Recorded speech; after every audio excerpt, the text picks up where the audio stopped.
너무나 귀한 찬양 감사합니다. 제가 2009년도에 미국 왔는데요. 미국 오기 전에 한국에서 제가 쓰던 핸드폰 벨소리가 바로 이 찬양이었습니다. 내가 주인 삼은 모든 걸 내려놓고. 오늘 제가 이제 좀 이따 광고 드리겠지만 한국을 방문하려고 하는데 오늘 이 찬양을 또 이렇게 불러주셔가지고, 그래 이승영 목사야, 좀 그렇게 살아라. 네가 주인 삼은 모든 것 좀 내려놔라. 주 사랑 위에 서라. 이 말씀을 저에게 주시는 것 같습니다. 우리에게 귀한 은혜 주셔서 더 감사합니다. 오늘 우리에게 주신 하나님의 말씀 고린도후서 12장입니다. 고린도후서 12장 우리 6절에서 10절까지 말씀 우리 한 절씩 교독하고 우리 10절은 함께 읽도록 하겠습니다. 고린도후서 12장 6절 제가 먼저 읽겠습니다. 내가 만일 자랑하고자 하여도 어리석은 자가 되지 아니할 것은 내가 참말을 함이라. 그러나 누가 나를 보는 바와 내게 듣는 바에 지나치게 생각할까 두려워하여 그만두노라. 여러 계시를 받은 것이 지극히 크므로 너무 자만하지 않게 하시려고 내 육체의 가시 곧 사탄의 가시를 주셨으니 나를 쳐서 자만하지 않게 하려 하심이라.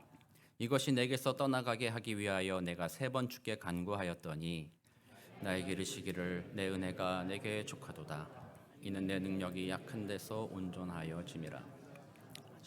그러므로 도리어 크게 기뻐함으로 나의 여러 약한 것들에 대하여 자랑하리니 이는 그리스도의 능력이 내게 머물게 하려 함이라. 함께 읽겠습니다. 그러므로 내가 그리스도를 위하여 약한 것들과 능력과 궁핍과 박해와 곤고를 기뻐하노니 이는 내가 약한 그때에 강함이라. 아멘. 바울이 고린도 교회에 편지를 몇 통을 썼는지 혹시 들어보신 적이 있으세요? 보통 한 4통 썼다고 합니다. 4통을 썼는데 그 중에 2통은 사라져 버려가지고 우리가 알지 못하고요. 남아있는 편지 2통이 고린도 전서, 고린도 후서입니다. 바울이 2차 전도 여행 시절에 마게도냐로 넘어갔다가 아가야로 내려가면서 고린도 교회에 1년 6개월을 머물렀습니다. 그리고 거기에서 그리스도의 복음을 전하고 말씀을 가르쳐서 교회를 세워놓았죠. 그리고 바울은 다시 복음의 전도를 위하여서 고린도를 떠났습니다. 떠나고 나서 들려오는 소식을 보니까 고린도 교회에 많은 문제들이 있다라는 소식이 들려옵니다. 특별히 고린도 지역은 에게해를 바탕으로 로마와 그리스 지금의 소아시아 지역을 유통하는 배들이 드나들 수 있는 항구가 양쪽에 있었던 곳입니다. 거기는 지금은 고린도 운하가 뚫려가지고 배가 통과하긴 하지만 그 당시는 운하는 없었어도 배를 들어서 땅으로 들어서 옮겨서 그 멀리 돌아가는 길을 줄이는 그런 곳이었기 때문에 많은 사람들이 모였고 많은 물자리들이 모이던 도시입니다. 동서양의 많은 사람들이 만나던 곳이 바로 고린도입니다. 고린도에는 많은 사람들이 오고 가고 했던 곳이 바로 고린도이죠. 그래서 처음 바울이 복음을 전해서 교회를 세웠지만 그때 예수 믿은 사람들이 아무리 바울이 1년 6개월 사역했다 할지라도 하나님의 진리의 말씀을 마음속에 온전하게 새길 수가 없었던 것이죠. 그래서 바울이 떠난 다음부터 고린도 교회 성도들 마음에는 좀 헷갈리기 시작한 것입니다. 그때 바울 선생이 뭐라고 했던 것 같은데, 이거 다시 전화할 수도 없는 거고 이거 잘 모르겠네. 어떻게 해야 되지? 이러면서 과거에 자신들이 살아왔던 습관들을 교회에 가만히 들여오기도 했고, 또 어떤 사람들이 나타나가지고 이런 것이 옳은 것이야 얘기하면 분별을 하지 못하기 때문에 거기에 흔들렸던 곳이 바로 이 고린도 교회입니다. 그래서 고린도 교회에서 다녀온 여러 친구들이 바울에게 다가와서 당신이 세운 고린도 교회에 이러이러한 문제점들이 있다고 합니다. 어떻게 합니까? 그랬을 때 바울이 너무나도 답답하여서 그 모든 문제들에 대한 답변으로서 편지를 보냅니다. 그게 첫 번째 고린도 전서를 보냈습니다. 편지를 보내고 나면 어떤 마음이 드세요? 이 편지를 잘 받았나? 편지를 받고 이게 뭐야? 찢어버린 건 아닐까? 아니면 그 말을 듣고 마음에 받았을까? 궁금하지 않겠어요? 그래서 막 마음이 막 이렇게 궁금해가지고 어떻게 읽고 있었는데 3차 전도 여행 에베소에서의 3년을 머물고 나서 드로아를 지나 다시 마게도냐 지방에 있을 때 고린도 전서를 가지고 갔던 디도가 고린도 교회 성도들을 만나고 마게도냐로 와서 바울을 만납니다. 그리고 바울에게 전합니다. 할렐루야, 바울 선생님 좋은 일이 있습니다. 고린도 교회 성도들이 당신의 편지를 받아보고는요 회개했습니다. 자신들의 잘못을 돌이켰습니다. 얼마나 좋은 일입니까? 그들이 믿음의 성장을 이루기 위해 애쓰고 있습니다. 이 소식을 들으니까 바울이 너무나도 기뻤어요. 그래서 고린도후서로 보내면서 칭찬합니다. 그래 너희들이 내 말을 무시하지 않고 회개하였다니 참 고맙다, 잘한다 이런 말들을 썼습니다. 그런데 이 디도가 그런데 선생님 배드 뉴스가 또 하나 있습니다. 뭔데? 들어봤더니 고린도 교회 성도들이 복음을 좀 헷갈려하기 시작했습니다. 왜 그런 일이 어떻게 일어났어? 얘기를 물어보니까 예루살렘 교회에서 내려왔다고 하는 어떤 사람들이 고린도 교회에 와서 복음은 이거다라고 얘기하고 있다는 겁니다. 그럼 그 예루살렘 내려온 사람들이 무슨 복음을 전했길래 그들이 헷갈리는가 생각해 보면 바울이 1차 전도 여행 다음에 예루살렘에 올라갔을 때 아마 우리 기독교 최초의 공의회라고 말할 수 있는 예루살렘 공의회가 있었습니다. 예루살렘 교회에서 사도들과 바울과 바나바 사람들이 모여가지고 한 가지 회의를 했습니다. 우리들의 믿음은 이것입니다라고 결정한 것이 있습니다. 그 내용이 무엇인지 기억이 나시나요? 제가 여러분들께 질문하면 마음이 기뻐요. 여러분들이 몰라. 나만 아는 것 같아. 예루살렘 첫 번째 공의회 때 사도들과 바울과 바나바는 전부 다 유대인들이었잖아요. 그런데 그들이 복음 전하러 다녀보니까 유대인들만 믿는 게 아니라 이방인들이 막 믿기 시작했다라는 거예요. 이걸 논의한 겁니다. 야, 이방인들이 예수 믿더라. 이방인들이 주님 앞에 돌아오더라. 우리 이들을 어떻게 대해야 될까? 그랬더니 어떤 사람들은 야, 그렇다면 그들도 우리와 같이 할례를 받고 율법을 지키게 하자. 그래야지만 구원이 완성되는 거 아니냐 이렇게 말하는 유대파 사람들이 있었고, 그러나 바울과 사도들은 그것 아니다. 우리가 이미 경험하지 않았냐. 예수 믿는 믿음만으로 우리는 구원을 얻는다고 하니 굳이 이방인들에게 할례를 행하며 율법을 지키라고 말할 필요가 없는 것 아니냐. 그래서 예루살렘 공의회에서 결정은 뭐였어요? 예수 믿는 것만으로도 충분하다. 그러나 그 새로 믿은 이방인들에게 이방 사람들이 행하는 음란한 일들이라든지 이방 사람들이 행하는 목매어 죽인다라든지 사람을 죽인다는 이런 일만 금하자. 그래서 결국 구원을 얻는 데는 예수 그리스도로만 충분하다는 것을 전하자. 그리고 거기에 따라서 윤리적으로 살아가자. 이것만을 전하자라고 공의에서 결정을 했어요. 그런데 오늘날 우리 교회도 똑같아요. 공의가 결정해도 따르는 사람이 있어요, 없어요? 있죠. 안 따르는 사람이 또 있는 거죠. 그 말을 반대하는 사람들이 있는 거죠. 유대인 중에 어떤 사람들이 생각해 보니까 그러면 안 될 것 같다라는 거예요. 왜? 자기는 유대인이니까. 그동안 이방인들을 개 돼지보다도 못하다고 생각했던 유대인이니까 예수 믿고 구원받았어도 유대인으로서의 자존심이 허락하지 않는 거죠. 그러니까 복음을 자기들 마음대로 나가가서 전하기 시작하기를 너희들이 예수 믿고 하나님을 알게 되었으니 참 고맙다. 그러나 너희들보다 더 뛰어난 자가 바로 유대인들이다. 왜냐하면 그들은 옛날부터 하나님을 알아왔지 않느냐. 그들은 옛날부터 율법을 지켜오지 않았느냐. 그래서 유대인들이 더 하나님을 더 잘한다. 그러니까 유대인과 같이 너희들이 할례를 받거나 유대인과 같이 율법을 지키지 않으면 너희들이 구원에 이르지 못한다. 그거를 말하고자 하는 유대인들이 있었던 거죠. 그러니까 예루살렘 교회에서 파송되었다 할지라도 그 교회에서 예루살렘 공의회가 결정한 내용에 반대하는 마음을 가진 사람들이 지금 고린도 교회를 찾아온 겁니다. 찾아와서 고린도 성도들한테 얘기하는 겁니다. 이 바울이 뭐라고 했는데 예수님 믿는 믿음만으로 우리는 구원 얻습니다. 예수님 다시 오실 거예요. 우리는 그걸 믿어요. 부활을 믿습니다. 이러고 있었는데 유대인들 그들이 내려와서 노노노노 예수님만 믿는 것은 충분하지 않아. 예수님 믿었으면 자 할례도 받읍시다. 자 율법도 지킵시다. 이런 이야기를 합니다. 고린도 교회 성도들이 그 두 이야기를 들었을 때 반응이 뭐겠어요? 잘 훈련받았다면 분별할 수 있어야 될 거 아니에요. 당신들이 말하는 건 복음이 아니에요. 그건 진리가 아닙니다. 바울 선생이 말한 그게 진리입니다라고 얘기했어야 되는데 고린도 교회 성도들이 그 진리를 구별하지 못하고 여전히 과거의 습관과 주변의 환경에 매달려 있기 때문에 그 내용 그 자체로 진리를 판단할 수가 없는 거예요. 이게 옳은가 저게 옳은가, 이게 맞는 것 같기도 하고 저게 맞는 것 같기도 하고 마음에 결정을 못 내리는 거예요. 그 메시지 자체로서 어떤 것이 옳은지를 결정을 못 내리고 있어요. 그러면 그 결정을 어떻게 내릴 수밖에 없어요? 메시지를 전하는 자가 누구냐 보는 거죠. 그렇게 봤을 때 유대에게 그 사람들이 내려와 사는 얘기가 뭐예요? 나는 정통 히브리인이다. 나는 예루살렘에서 왔다. 예수님이 거기서 십자가에 죽고 부활한 곳 그곳이 아니냐? 그러니까 내가 바울보다 뛰어나다. 그리고 나 여기 오는 동안 얼마나 고난당하는 줄 알았냐?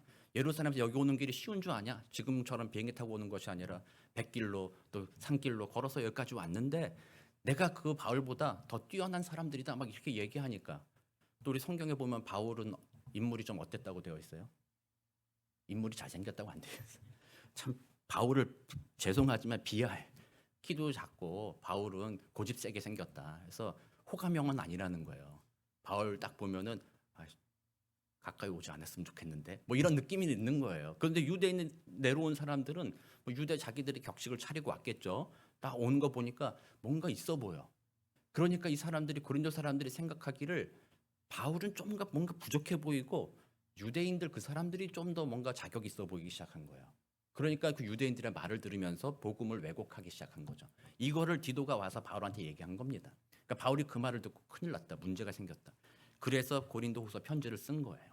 쓰면서 이제 얘기하기를 너희들이 그렇게 어리석냐? 어떻게 그 진실된 복음을 버리고 왜곡된 복음으로 나가냐? 아직도 그렇게 준비가 안 됐냐? 얘기하면서 문제 해결을 위하여서 뭘 얘기하냐면 그 사람들이 대단해 보이냐? 그래서 그 사람들의 말을 듣느냐? 그렇다면 내가 이렇게 한번 얘기해 보겠다 하면서 자기의 자랑을 하는 거예요. 바울은 자기 자랑하고 싶은 것이 아니었어요. 바울은 뭐라고 그랬어요? 내가 예전에 했던 모든 것들은 다 배설물로 여기노라. 그래서 그가 복음을 전하러 갈 때에도요. 어디를 가든지 내가 유대인이다. 내가 히브리인으로서 누구의 선생에서 교육을 받았고 내가 어떤 사람이다. 이런 얘기를 하진 않았어요. 오직 예수 그리스도의 복음만 전했던 거죠. 그 복음이 역사에서 사람들을 바꿨던 거예요. 그러니까 사람들은 복음을 듣고 예수 만났지만 바울의 백그라운드를 몰랐던 거예요. 왜냐하면 중요하지 않았으니까.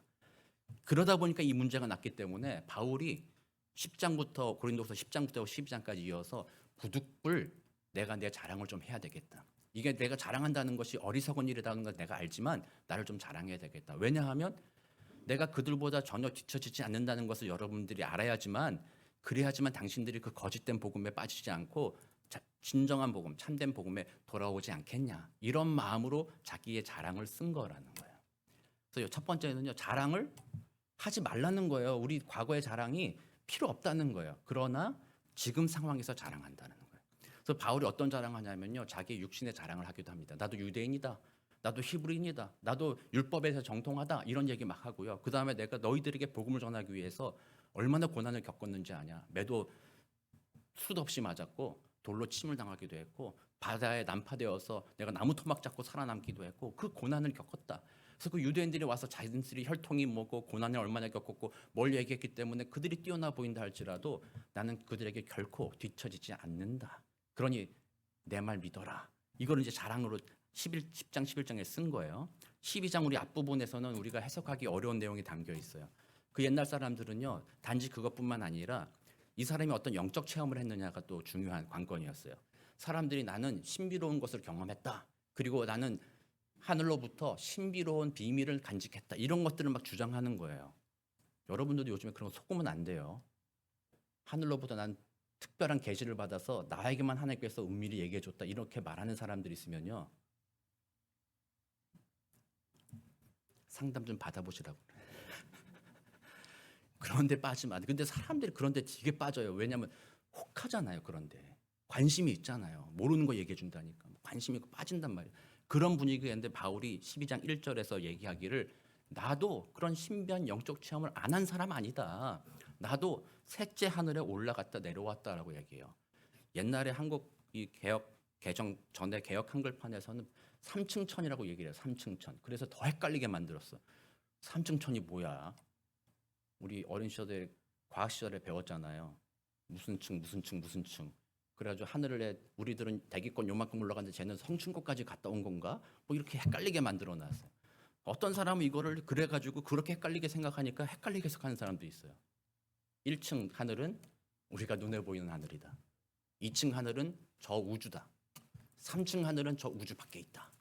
혹은 어떤 사람은 더 심하게 3층은 저 우주 어딘가에 있는 하늘이다. 거기가 천국이다. 이러면서 천국을 어떤 장소적인 얘기로 얘기하는 사람들이 있었어요. 전 어릴 때 거기에 되게 혹했거든요. 야, 그러면 내가 죽으면 나는 안드로메다로 가는 거야.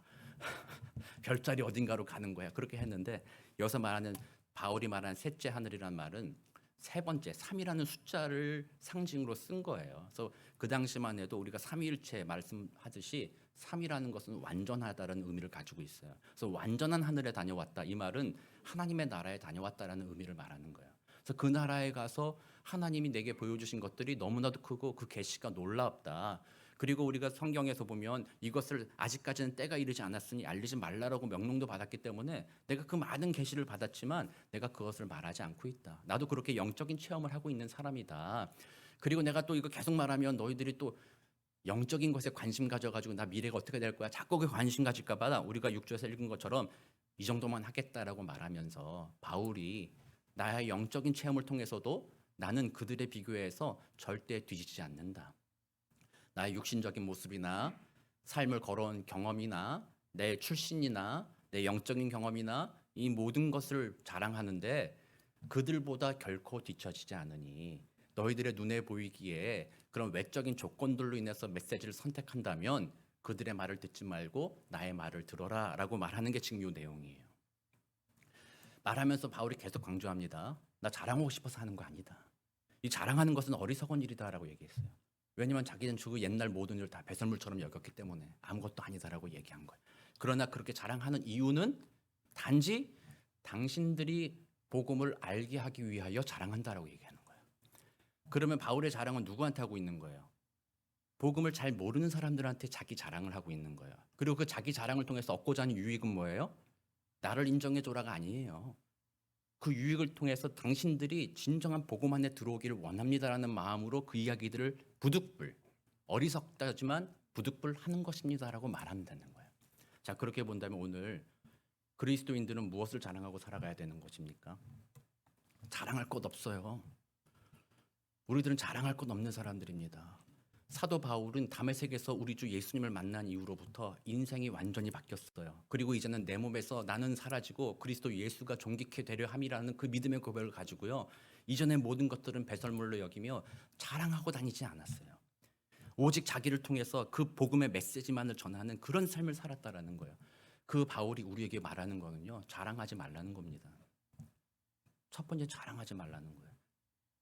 아직도 교회에서 여러분들이 나 학교 어디 나왔다 자랑하고 나 왕년에 뭐 잘 나갔다 자랑하고 옛날에 내가 누군지 아냐 이런 자랑하는 거 부끄럽게 생각해야 됩니다. 교회에서. 예수 믿는 사람 그거 하지 말라고 그랬어요. 제 말이 아니에요. 제 말이. 예수 만난 이후로부터는 내가 그런 것 때문에 존귀한 자가 된 게 아니라는 겁니다. 옆에 있는 사람 한번 보세요. 참 예쁘고 잘생겼습니다.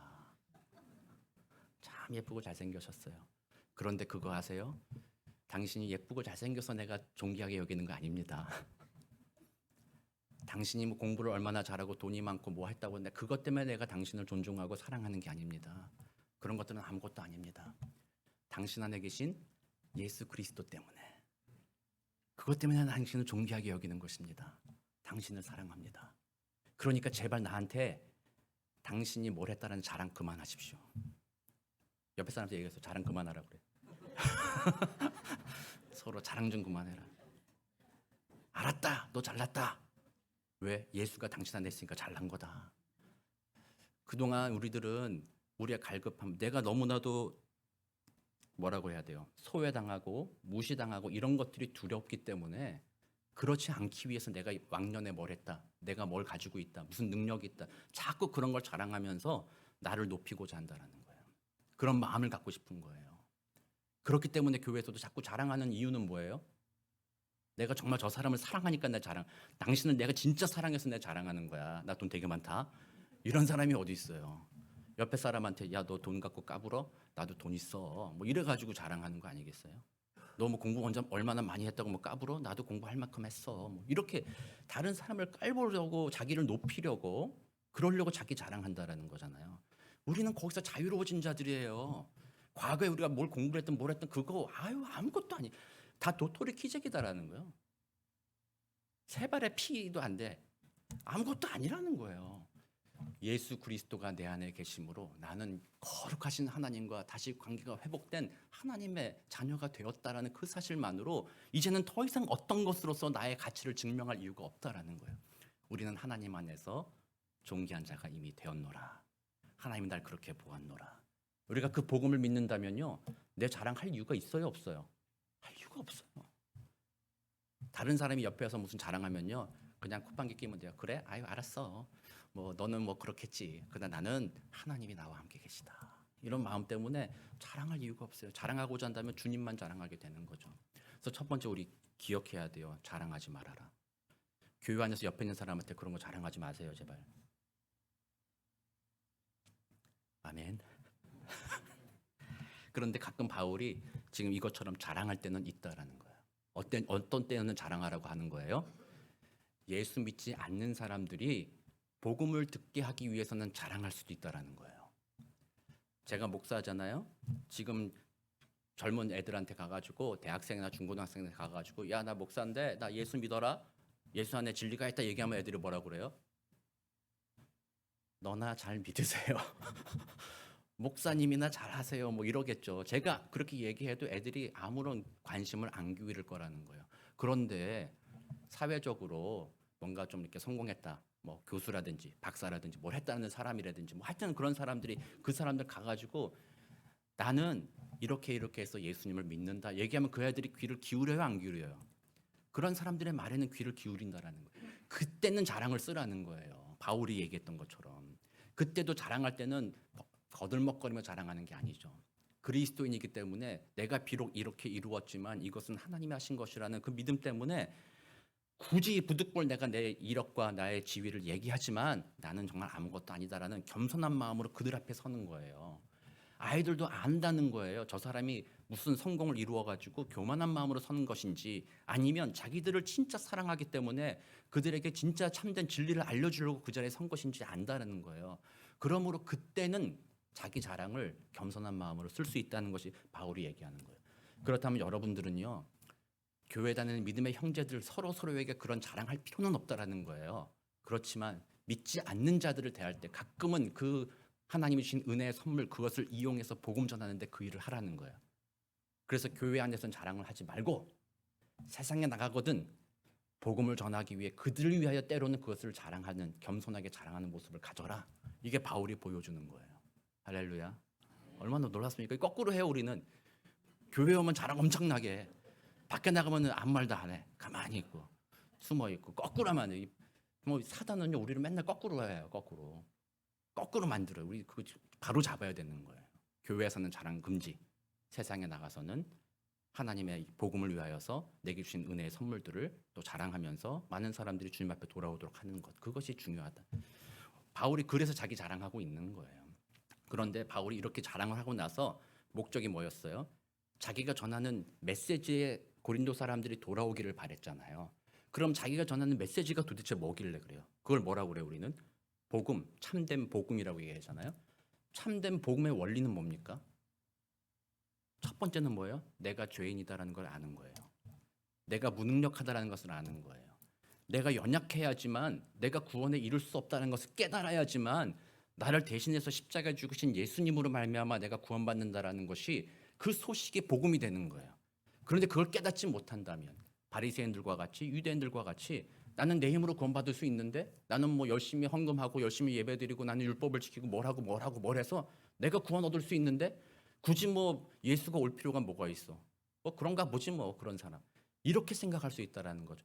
복음의 그래서 첫 번째 원리는요. 나의 무능력을 아는 거예요. 그랬을 때 하나님의 구원한 십자가의 공로가 생각나서 그때 우리는 할렐루야 복음입니다. 그렇습니다. 나의 무능력으로 인해서 하나님이 나를 도우셨습니다라고 말하는 게 복음 메시지라는 거예요. 그 원리가 우리들을 구원하였고 그 원리대로 우리를 살라고 얘기하는 거예요. 그래서 우리들의 삶을 살아갈 때는요. 삶에 복음적으로 산다라는 것은요. 나의 연약함을 깨닫는 삶을 살아가는 거예요. 내 힘으로 안 된다는 것을 깨달아 갔을 때 우리는 그때는 하나님을 매달리는 거 아니에요. 우리가 보통은 뭐 병에 걸렸을 때 모든 거 다 할 수 없을 그때 마지막 순간에 가서 더 이상 내 힘으로 할 수 없을 그때 하나님을 찾잖아요. 그리고 대부분 간증하시기를 그때 난 진짜 하나님 만났다라고 많이 얘기하잖아요. 이런 간증들 많이 들어보셨을 거예요. 제가 요즘에 찬양 유튜브 이런 거 보면요. 거기 밑에 달려있는 고난에 겪고 있는 사람들이 얼마나 많은지 몰라요. 그 사람들의 간증이 한결같은 것이 무엇인지 아십니까? 어떤 사람들은 자기의 아들을 잃었다. 어떤 사람들은 뭐 자신의 모든 전 재산을 잃었다. 정말 절망적인 모든 순간. 근데 희한하게 그 순간에 예수님이 나를 만나 주셨다. 그때 나는 하나님의 은혜를 진실로 누리며 이제는 참된 평강을 누리고 있습니다라는 간증들이 계속해서 반복해서 나타난다라는 거예요. 그렇다면 진짜 그게 복음이라는 거잖아요. 우리가 연약할 때, 우리의 약함을 고백할 때 하나님이 우리와 함께 하신다는 것을 믿으며 하나님의 전능을 의지해서 주님 앞에 나아간다라는 거예요. 그러므로 나의 연약함은 하나님께 나아갈 수 있는 기회를 만든다라는 거예요. 그러므로 바울이 자신의 육체의 가시가 자기의 복이 된다고 얘기하는 거예요. 내 은혜가 족하다라는 것이 너 가시 빼고 나머지는 다 은혜로워. 나머지는 다 좋지 않냐? 그러니까 거기에 만족해라라는 수준이 아니라 그 가시조차도 너에게 은혜라는 것을 잊지 말아라는 거예요. 만약에 너에게 그 육체의 가시가 없다면 너는 교만해질 가능성이 높다. 자만해지지 아니하도록 그 가시를 허락하노라고 여기 오늘 본문에서 나오잖아요. 사람이 교만해질 가능성이 높다라는 거예요. 나의 연약함을 깨닫거나 알지 못하면 나는 강하다 생각하는 거예요. 나는 강하니까 내 마음대로 한다, 내 뜻대로 한다 하면서 죄된 일들을 아무렇게나 행동하는 거, 그게 인간이라는 거예요. 그래서 자신의 약함을 고백하고 하나님 앞에 나아갈 때만 하나님의 능력이 우리를 만져주시기 시작하고 그때만 우리는 바른 길 걸어갈 수 있다라고 말하는 거예요. 마시멜로 테스트라는 유명한 심리 테스트가 있어요. 들어보신 적도 있으실 거예요. 이게 1970년대에 했던 스탠포드 대학교에서 월터 미셸이라는 사람이 했던 테스트예요. 지금은 그 테스트의 결과에 대해서 의문을 품고 있기도 해요. 그건 제가 다음에 좀 설명하고, 그것도 저는 우리 신앙생활에 의미가 있다고 생각하지만 본래적인 실험 자체를 한번 보면요. 실험은 간단합니다. 아이한테, 아기 한 5, 6, 5, 6살 되는 애한테 방에 들어가게 하고 테이블 위에 마시멜로 하나 놔두는 거예요. 그리고 말하기를, 야, 15분만 참아봐라. 15분만 기다리면 15분 후에 2개 줄게, 이렇게 하는 거예요. 그럼 아이들이 방에 들어가 있어요. 그럼 아이들이 마시멜로를 먹을까요, 안 먹을까요? 안 먹는 애들도 있는데 대부분 아이들은 그 앞에서 먹는다라는 거예요. 그리고 그거를 1960, 70년대에 했잖아요. 나중에 추적 조사를 해보니까 어떤 아이들이 사회적으로 좀 더 나은 삶을 살고 있는가 봤더니 끝까지 기다린 아이들이 그렇더라라고 얘기하면서 절제와 인내라는 것이 우리들의 인생을 살아가는 데 있어서 중요하다라는 것을 보여주는 실험이다라고 해서 아마 목사님들께서도 이 예를 많이 인용하시기도 하셨을 거예요. 근데 여기서 재밌는 게 하나 있어요. 뭐냐면 그 충동이잖아요, 유혹. 우리는 연약하니까 유혹에 잘 넘어간다. 이거는 뭐 당연히 우리가 아는 거죠. 그 아이들이 그렇게 된다라는 거죠. 그런데 다른 부류가 있다는 거. 그 마시멜로 먹는 아이들 중에 충동이 약해서 되는 아이들 말고 다른 부류가 있더라라는 거예요. 그런 부류가 어떤 사람이냐면요.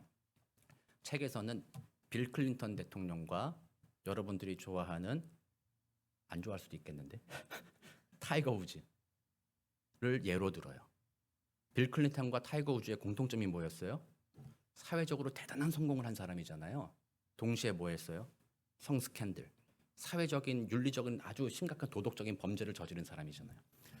생각해보면 납득이 안 되는 거야. 저 정도 성공한 사람이 이렇게 비서였나요? 뭔지 하여튼 그런 여자들이라든지 그냥 뭐 길거리에 있는 여자들한테 이렇게 돈 해가지고 그렇게 납득이 안 된다라는 거죠. 그게 왜 그랬을까 생각해보니까 얘기하기를 그 사람들은 자신이 모든 것을 컨트롤할 수 있다라고 생각했다라는 거예요. 대통령으로서 그런 일을 해도 덮을 수 있다. 타이거 우즈는 나는 돈이 많으니까 이런 일을 막 하더라도 이런 것을 돈으로 다 덮을 수 있다. 그래서 자기 자신의 연약함보다는 자기 자신이 모든 걸 컨트롤할 수 있다라는 교만한 마음이 이런 일탈 행위들에 대해서도 즐기는 마음을 줬다라는 거예요. 그거 해도 괜찮다고 즐긴다라는 거예요. 그러니까 마시멜로를 충동에 이끌리는 것이 아니라 그냥 난 이거 컨트롤할 수 있어. 이거 먹어도 엄마가 나중에 뗐으면 하나 더 줄 거야. 내가 할 수 있지. 뭐 이런 마음을 갖는다면은 그걸 즐기는 거예요. 그런 악한 일들을. 그래서 그 결론은 뭐냐면 인간의 약함을 알지 못한다면 교만하게 행동하며 각종 일탈 행위를 할 수 있다. 그래서 빌 클린턴이나 타이거 우즈도 그걸 몰랐다라는 거예요. 자신들이 모든 걸 컨트롤할 수 있을 줄 알았는데 나중에 그게 다 폭로가 되잖아요. 그럼으로써 자신이 연약하다는 것을 그들이 몰랐다. 그러므로 그런 일을 행한다라고 얘기하는 게 바로 마시멜로 테스트에서 분석 중에 하나라는 거예요. 그렇게 볼 때 이미 성경에서 얘기한 내용이에요. 그 모든 것들이. 여러분들이 연약하다라는 것을 알지 못하면 하나님 앞에 나의 무능력, 나는 그렇게 연약한 질그릇같이, 우리 찬양도 있잖아요. 질그릇같이 연약한 인생, 그 질그릇같이 깨어질 수 있는 인생이다라는 사실들 여러분이 깨닫지 못한다면, 그렇게 겸손해지지 않는다면 여러분들은 자기들의 마음대로 함부로 죄를 지으며 함부로 행동하며 살아갈 수도 있다라는 것입니다. 하나님의 은혜를 무시하고 살아갈 수도 있다라는 것입니다. 그러므로 이 시간 여러분들이 여러분들의 마음을 돌아보아야 합니다. 이런 유혹은 누구에게 가장 많이 있어요? 교회에서 내가 뭔가 한 권력이 있다고 생각하는 사람들, 교회에서 리더십의 자리에 있다고 생각하는 사람들, 또는 사회적으로 성공했다고 하는 사람들, 내가 이 사회의 구성원으로서 큰 범죄도 저지르지 않고 여러 가지 열심히 일해서 지금까지 부와 명예를 이루었다, 내 힘으로 다 이루었다라고 생각하는 사람들, 그렇게 스스로 교만해진 사람들은요, 하나님 앞에서 내가 무능력하다, 내가 연약하다라는 것을 깨닫지 못하는 자들이라는 거예요.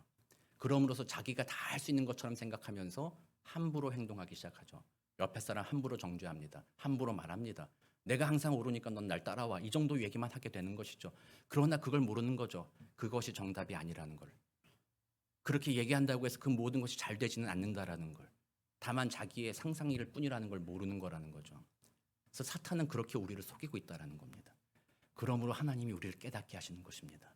핍박과 곤고와 여러 가지 가시를 통해서 우리들로 하여금 너 연약한 인생이야. 너는 나를 떠나서는 아무것도 할 수 없는 인생이야. 그러니 나에게 돌아와라. 나를 의지해라. 그런 은혜를 우리에게 주신다는 거예요. 그래서 바울에게 주신 그 은혜가 바로 그 은혜라는 거예요. 그러므로 우리 교회 모든 성도들도 바로 그런 은혜를 누리는 자들 되기를 원합니다. 하나님이 여러분들 가만 내버려 두셔가지고 마음껏 교만해져가지고 교회건 세상이건 어디건 마음껏 휘젓고 다니는 그런 어리석은 인생이 아니라 정말 하나님께서 날마다 나에게 너는 연약한 인생이라는 것을 잊지 말라라는 때로는 채찍, 때로는 핍박, 때로는 가시 이런 것을 통해서 사탄의 가시, 사탄의 사자라고 말하는데 너는 그것도 못 이기는 존재 아니냐 이 말이에요. 사탄의 사자를 뭐 신학적으로 분석해가지고 뭐 어떻게 이렇게 얘기한 것은 나중에 얘기하고요. 중요한 건 하나님이 말하기를 사탄의 사자 주는 거 그것조차도 너는 이기지 못하는 인간일 뿐이지 않냐 이걸 깨달아라는 그 얘기예요. 그래서 우리들은 그렇게 하나님 앞에 겸손하게 서는 겁니다. 하나님 그렇습니다. 나는 연약한 인생입니다. 그런 나에게 하나님이 계셔 주시니 감사합니다. 더 이상 나는 내 힘과 내 능력과 나의 과거의 모든 것들 자랑 삼지 않습니다. 그런 것들은 다 필요 없습니다. 아무리 그런 것 준비한다고 할지라도 결국 나는 멸망한 자일 뿐이기 때문입니다. 그러므로 하나님 앞에 나의 약함을 고백하는 것, 그것이 진정한 그리스도인의 복음의 원리로 살아가는 첫 번째라는 거예요. 그렇게 주님 앞에 나아갈 때 우리는 하나님이 말합니다. 그래, 내가 몰랐는지 알았니? 너가 약하다는 것을, 너가 죄인이라는 것을, 너가 악한 인간이라는 것을, 언제라도 나를 배신하고 이번 주도 할렐루야 예배하고 지금 돌아가지만 오늘 당장 오후에도 나를 배신할 것이라는 것을 내가 모를 줄 알았니? 하나님이 말씀하십니다. 안다. 너는 그렇게 약한 자인 것을 내가 안다. 그러나 내가 너를 사랑한다.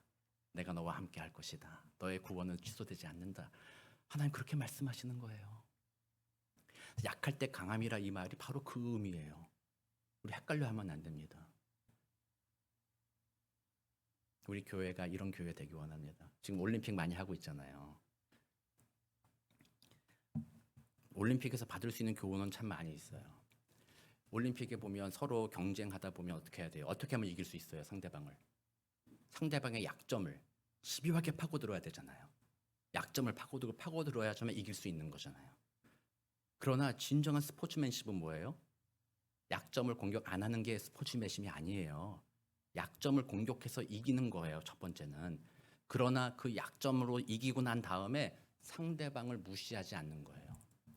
당신도 애썼구나. 그렇지만 이런 약점으로 해서 나한테 졌습니다.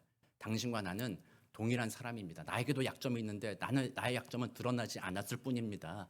그러나 이번엔 내가 이겼지만 다음에는 당신이 이길 수도 있겠습니다. 라는 마음으로 서로를 존중해 주는 것이 진정한 스포츠맨십이라고 말할 수 있는 거잖아요. 근데 그거는 되게 이상적이죠. 원래 사람은 그렇게 되어야 된다는 거예요. 원래 교회는 그래야 된다는 거예요.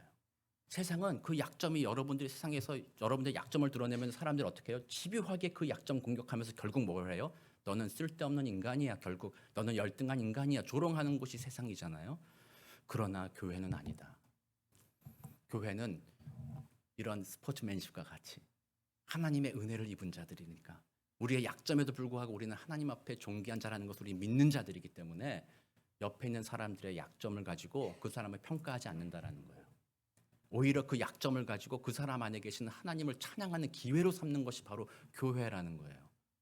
그래서 어떻게 보면 교회에서 여러분들은요 서로에게 약점을 얘기하는 거예요. 그게 자랑이 되는 거예요. 봤지? 저에 대한 약점. 봤지? 저 이승영 목사죠. 말도 빠르고 뭐 성질도 급한데 근데 저 목사로서 설교하게 하시는 하나님 봤지?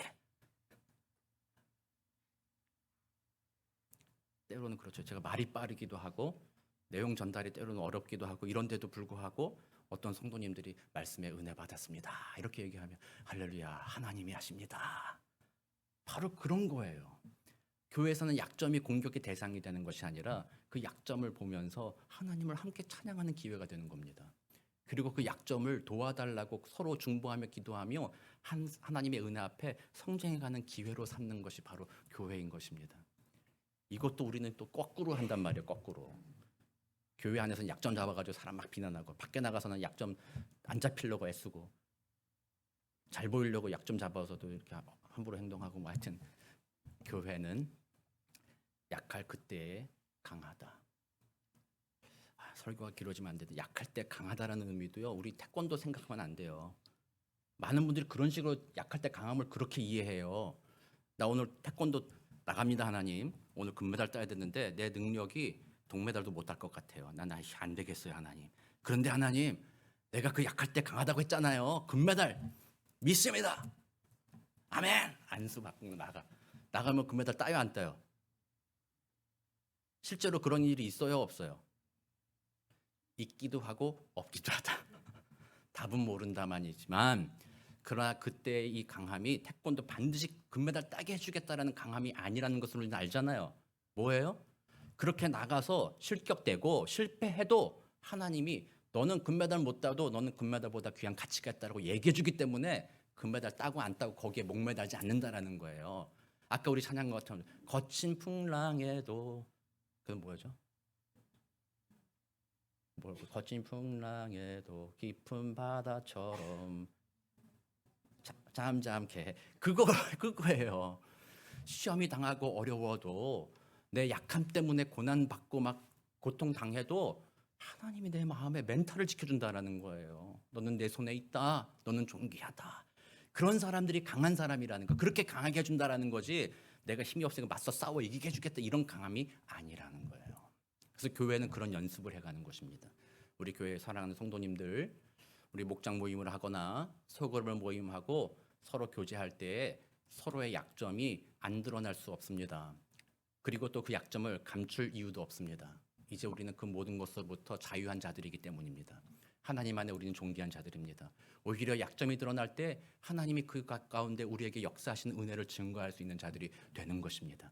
그러므로 사랑하는 성도님, 이번 한 주간 살아갈 때 여러분들의 약함을 들여다보시고 그 약함에도 불구하고 날 사랑하시는 하나님, 날 도우시는 하나님의 놀라운 능력을 의지하여 참된 평강, 기쁨으로 세상에 감당치 못할 믿음으로 승리하게 되시는 복된 저와 여러분 되시기를 우리 주 예수 그리스도 이름으로 축원합니다. 이렇게 기도하겠습니다. 사랑과 은혜가 많으신 아버지 하나님 감사합니다. 그렇습니다. 우리는 헛된 것을 자랑하며 살아갈 때가 너무나도 많았습니다. 예수 믿고 나서 새 사람 되었고 예수로 말미암아 우리의 모든 것이 하나님의 것이며 나의 주인이 하나님이시고 내가 주인 삼은 모든 것을 다 버렸다라고 찬양하고 고백하면서도 여전히 삶의 자리에서는 내가 만든 것들, 내가 이룩한 것들이 주인 되어 살아갔던 것을 주님 앞에 고백합니다. 그런 모든 자랑을 이젠 끊어버리게 하시고 내 안에서 우리 주 예수만이 존귀케 되며 주님만을 자랑하는 삶이 되기를 간절히 소망합니다. 또한 우리 공동체로 모일 때마다 우리들의 약점으로 인하여 서로 미워하고 다투는 기회가 아니라 그 약점으로 인하여 하나님을 찬양하는 기회가 되기를 원합니다. 그 약한 것으로 인하여 하나님의 능력을 경험하는 우리 모두가 되기를 간절히 소망합니다. 그렇게 복음에 합당한 한 주 살아가도록 성령님 인도하여 주옵소서. 감사드리며 살아계신 우리 구주 예수 그리스도의 이름으로 기도드립니다. 아멘.